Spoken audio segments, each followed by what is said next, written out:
With there being no NBA basketball right now, the only thing that us fans have been doing is just looking at the past. If you're on NBA Twitter like I am, then you can see the start bench cut trend is becoming more and more common. There's always debates going on, and my personal favorite thing that I've been seeing is the mixtapes, because you'll see a lot of random players have mixtapes because people are bored. One day you'll see Derrick Rose Bulls highlights, and the next day you'll see Roy Hibbert highlights, or Lou Almondson highlights, or TJ Leaf highlights. We are bored, and in that boredom, I was curious and I looked up online what are some trades that almost went through in the past, and I found myself surprised because a lot of the stuff that I found I haven't heard before. So in this video, we are going to look back at 5 NBA trades that almost happened. There are a lot of them, but the 5 that I have for this video are the ones that really surprised me.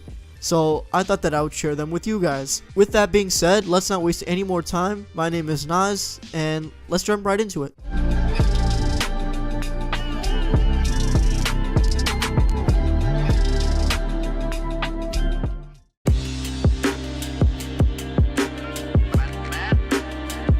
In 2007, Kevin Garnett was showing frustration with the Timberwolves organization for not doing enough to put the team in championship contention. Garnett was hungry for a title, and if GM Kevin McHale wasn't going to do anything else, it was pretty clear that Garnett would want out. Now we know how this ended. Garnett went to the Celtics to join Ray Allen and Paul Pierce, and they ended up winning the title the next year. However, the Celtics weren't the only team trying to get KG. It turned out that the Los Angeles Lakers and GM Mitch Kupchak also had interest in the big ticket, and they were close to striking a deal. Phil Jackson was on the record saying that there was a verbal agreement between the Lakers and Garnett. This deal included KG being sent to the Lakers for Lamar Odom, a 19-year-old Andrew Bynum, and draft picks. Now, if this deal had gone through, what would have changed? The Celtics probably wouldn't have won in 08. Would Kobe have won the MVP that year? How would KG and Kobe fit together? How would KG and Pau Gasol fit together? Would Paul Pierce be considered the Hall of Famer that he is? Would the Lakers have won the title in 08? These are all interesting questions to have regarding what would have happened if Kevin Garnett was traded to the LA Lakers. But I guess we'll never know. Garnett, along with Kobe Bryant, just announced a couple days ago, are part of the 2020 Hall of Fame class, so I think that, talking about this is kind of bittersweet, to be honest, but I think that this trade was something that not a lot of people know about, and I found it really interesting to talk about.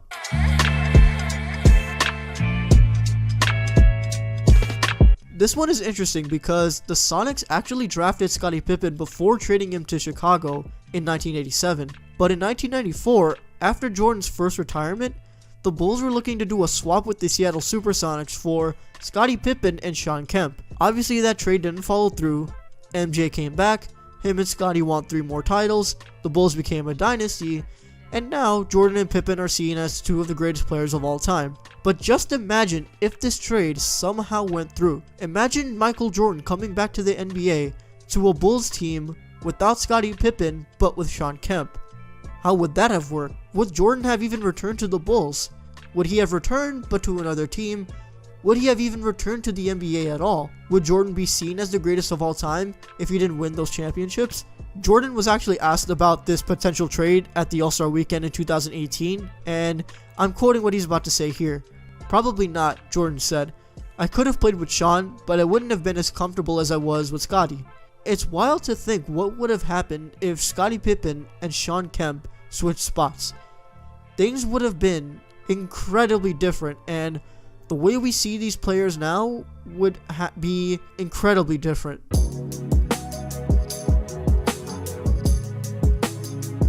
So the interesting part about this quote-unquote deal is that it was so close to being finalized that Amari Stoudemire was openly talking about it with reporters at the time. This deal in 2009 was going to send Stoudemire to the Cleveland Cavaliers in exchange for JJ Hickson, Zydrunas Ilgauskas, and a draft pick. This trade ended up falling apart because the Cavs didn't want to trade JJ Hickson away. Looking back at this trade, it is still funny how the Cavs wanted to keep JJ Hickson of all people when the guy was out of the league before 30. Of course, in 2010, Amari ended up with the Knicks and LeBron went to the Heat. But what if the two ended up teaming up? Would they have gone deep in the playoffs that year? Would having Amari on the team stop LeBron from leaving Cleveland in the first place? Those are interesting questions to ask, but let's remember what actually happened to Amari. After going to the Knicks, his knees started to give out, and he was getting more and more hurt, and the Knicks really didn't have much success other than a couple of solid playoff appearances. It is still interesting to think about what a Cavs team with LeBron, Amari, and an aging Shaq would have done in the 2009-2010 season. I'm not so sure that it would have gone as well as the Cavs would have wanted, but nevertheless, it's still fun to speculate.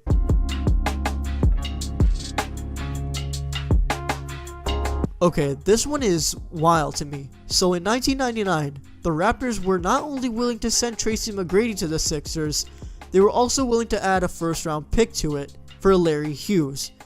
Now, let's remember, T-Mac was still young and was still on his way to becoming the great player that we would now know him as. And Larry Hughes was a pretty good player and he played a pivotal role for the Sixers. But still, the idea of a young T-Mac and an Allen Iverson approaching his prime, teaming up?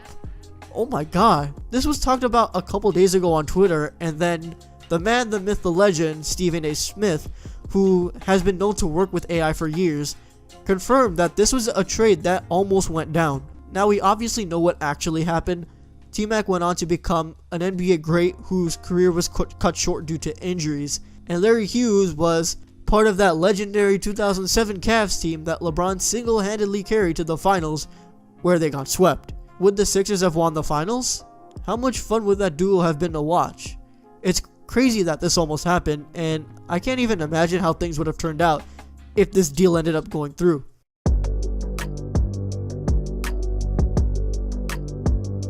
So I didn't know about this deal being a thing until a couple of days ago, and that's what sparked my idea to do this video in the first place. So according to Mark Cuban, in 2007, he nearly had a deal in place with the Lakers to get Kobe and to get Shaq from the Phoenix Suns in exchange for Jason Terry, Josh Howard, and draft picks. Right before the trade became official, Jerry Buss had a conversation with Kobe, and it's when Kobe ended up deciding that he wanted to stay with the Lakers. Cuban talked about how his relationship with Shaq grew during the Phoenix Suns years, which is what led to Cuban having interest in picking him up for the Mavericks. That same year, Kobe was looking at teams like the Bulls and the Pistons as potential destinations. Let's just imagine what a team with Kobe, Shaq, and Dirk would have looked like. Keep in mind, this is 2007, so this is after Shaq won his last NBA title and he was approaching the later years in his career. But Kobe was still looking to win his first title since the three-peat, and Dirk was still looking for his first title period after losing to the Heat in the finals the year before. This would have set up an incredibly interesting dynamic, and on paper it sounds like this team would have been incredibly dominant. And would it have been? I can't say for sure. I think it's fair to say that this team would have been incredibly fun to watch, and they likely would have won a title or two. And if that happened, it could have given Shaq more than 4 titles. Kobe might end up with 6 or more, and Dirk would end up with more than 1. Of course, all 3 of them are Hall of Famers, so their NBA careers turned out just fine. All 3 of them are 3 of the greatest to ever play the game, but it's still fun to think about what could have been. So that's going to wrap up the video. Thank you guys so much for watching. If you did enjoy the video, please be sure to leave a like and comment what you guys think. I'm always interested to hear what you guys have to say.